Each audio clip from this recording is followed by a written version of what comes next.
इस समय देवभूमि कान्हा के रंग में रंगी है। पहाड़ रंग बिरंगी लाइट से सजा है। हर तरफ कान्हा के गीत गाए जा रहे हैं और इसी कड़ी में राजधानी देहरादून में सीएम धामी ने जन्माष्टमी के कार्यक्रम में शिरकत की। इस दौरान यहां कई सांस्कृतिक कार्यक्रम पेश किए गए। इस खास मौके पर सीएम के साथ उनकी पत्नी भी मौजूद रही। तो 2 तस्वीरें आप देख सकते हैं। सीएम पुष्कर सिंह धामी यहां पर पहुंचे। राजधानी में रंगारंग कार्यक्रमों की प्रस्तुति यहां पर रही।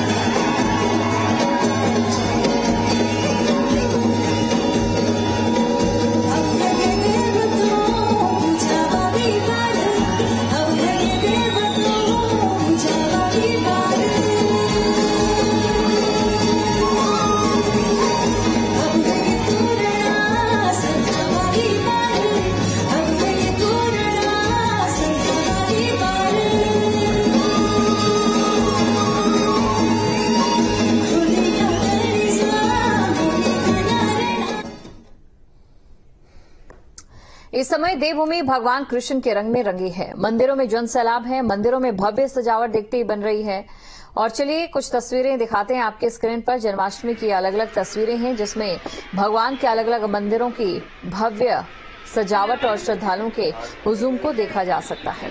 पूरा उत्तराखंड कान्हा के रंग में रंगा दिखाई दे रहा है, यानी देवभूमि कान्हा में हो गई है। तो ये 4 तस्वीरें आप देख सकते हैं। हरिद्वार की तस्वीर आपके सामने है। देहरादून, चमोली और टिहरी की तस्वीर आपके सामने है। जहां पर भी मंदिर है उन्हें सजाया गया है और सजाने के साथ ही यहां से कृष्ण जो कि पालनहार थे जग के, उनका संदेश पहुंचाने की कोशिश की गई है।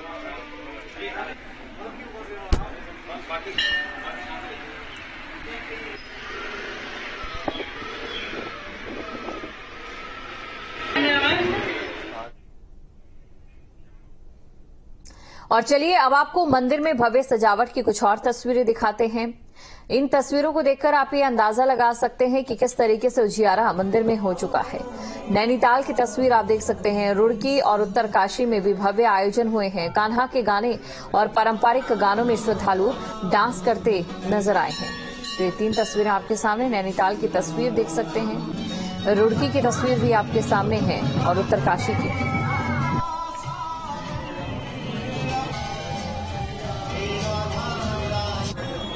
तो भक्तों का तांता लगा हुआ है श्री कृष्ण के जन्मोत्सव को बनाने के लिए। और देखिए जो गाय हैं, गौवंश श्री कृष्ण जी को अत्यंत प्रिय थे।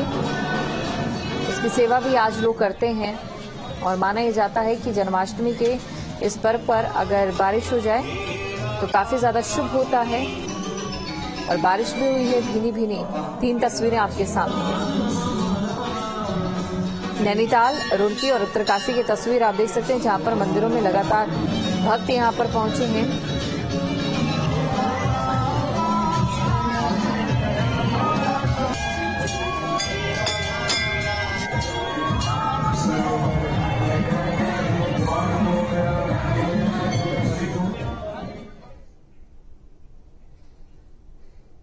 और सरोवर नगरी में जन्माष्टमी पर मंदिरों में भव्य सजाया गया है। मंदिरों को भव्य सजाया गया है और रंग बिरंगी रोशनी से मंदिर जगमगा रहे हैं। नैना देवी मंदिर में भी कृष्ण भक्तों ने विधि विधान से पूजा अर्चना की, भगवान से सुख समृद्धि की कामना की है।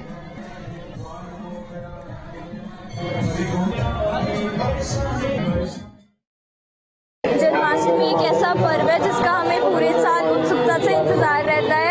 और जन्माष्टमी को जैसे कि हम रात के 12 बजे अपने लड्डू गोपाल का जन्मोत्सव मनाते हैं, उनका स्नान कराते हैं, उन्हें भोजन 56 भोग लगाए जाते हैं और हम काफी धूमधाम से उनका जन्मदिन मनाते हैं। हमारे वहाँ कृष्ण पर्व की बहुत ज्यादा आस्था है। हम सब इसे दिल से मानते हैं, पूरा दिन भर व्रत रखते हैं, शाम को रात 12 बजे इसे तोड़ते हैं, अच्छे से कृष्ण उत्सव मनाते हैं। तो कर्णप्रयाग में जन्माष्टमी का त्योहार धूमधाम से मनाया गया। यहां भगवान कृष्ण के रूप में स्कूल पहुंचे बच्चों ने शोभा यात्रा निकाली और बच्चों ने कान्हा पर आधारित हिंदी और घड़वाली गीतों में एक से बढ़कर एक कार्यक्रम भी पेश किए। विश्व हिंदू परिषद के नगर अध्यक्ष नरेश डिमरी ने बताया कि श्री कृष्ण जन्मोत्सव के दिन साल 1964 को विश्व हिंदू परिषद की स्थापना हुई थी। जो कि विभाग संगठन मंत्री जी हैं, आपसे भी आह्वान आपको करता है कि आपने मुख्य उद्देश्य जो है कि हमारे जो बच्चे, नई पीढ़ी, युवा पीढ़ी जो है अपने धर्म से विमुख हो रही है। जैसे कि आप वर्तमान में देखते हैं जो परिवेश, जो माहौल हमारा बन चुका है, उस माहौल में हमें अपनी संस्कृति को भी जिंदा रखना है। यही हमारा अपना उद्देश्य है। और जो इस तरह से हमारे समाज में धर्मांतरण और जो इस तरह से जो कार्यक्रम चल रहे हैं, उस पर भी हम अपनी तरफ से पूरी कोशिश करते हैं कि इस पर रोक लगाई जाए। जगह जगह हमारे हर वर्ष कार्यक्रम होते रहते हैं। राजधानी देहरादून कान्हा के रंग में रंगी नजर आई। यहां मंदिरों में भव्य सजावट ने सबका मन मोह लिया है। भक्तों का सैलाब भी मंदिर में नजर आया। कन्हैया लाल के नारे भी यहां पर गूंजते दिखाई दिए।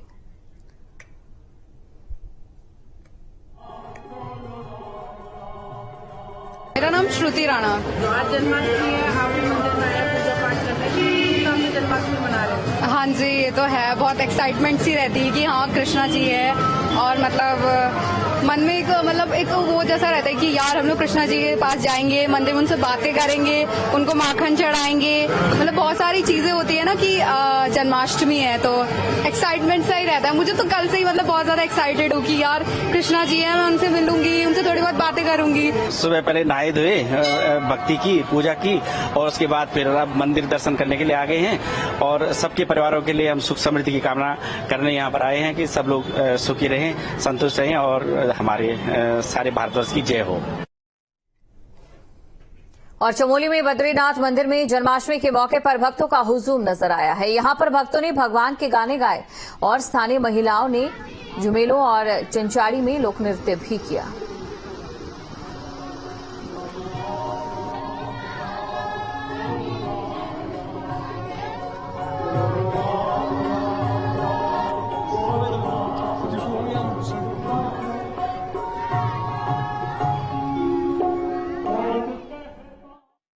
भारतीय प्रजा की मंगल कामना के साथ और समस्त भारतीय प्रजा सुख समृद्धि से युक्त हो, इसलिए भगवान से प्रार्थना की गई कि भगवान कृष्ण सबका कल्याण करें, भगवान सब पर अनुकूलता बनाए रखें, सबका कल्याण हो, सब सुख समृद्ध हो।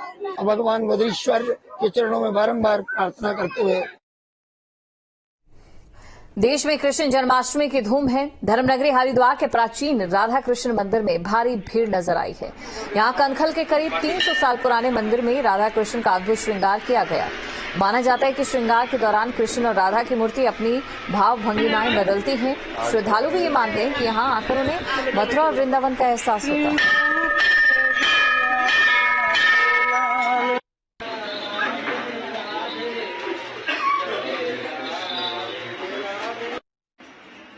गंगा जी के घाट पे अगर कोई राधा रानी का युगल जोड़ी सरकार का कोई मंदिर है तो वो ये है। यहाँ पे आए हुए सभी भक्तों की मनोकामनाएं पूरी होती है। और इसमें मैंने ये अनुभव किया है और मैं स्वयं ही इसका वो हूँ कि क्योंकि आरती के समय राधा रानी का जो स्वरूप है, वो जो भक्त उनको देखना चाहते हैं वो पल पल क्षण क्षण बदलती है। बहुत ही अत्यंत सुंदर दर्शन होते हैं बिल्कुल आके, और हर तरह से आके लगता है कि जाने का मन नहीं है, बस यही रहने का मन है। बहुत सुंदर होते हैं। उत्तराखंड के टिहरी जिले का प्रसिद्ध श्री कृष्ण भगवान नागराजा मंदिर देश विदेश में प्रसिद्ध है। प्रतापनगर में सेम मुखेम के जंगल के बीच बसे मंदिर को लेकर कई कहावतें और मान्यताएं हैं। देश के 11वें और उत्तराखंड का 5वें धाम के रूप में माने जाने वाले मंदिर को श्री कृष्ण भगवान की तपोस्थली माना जाता है।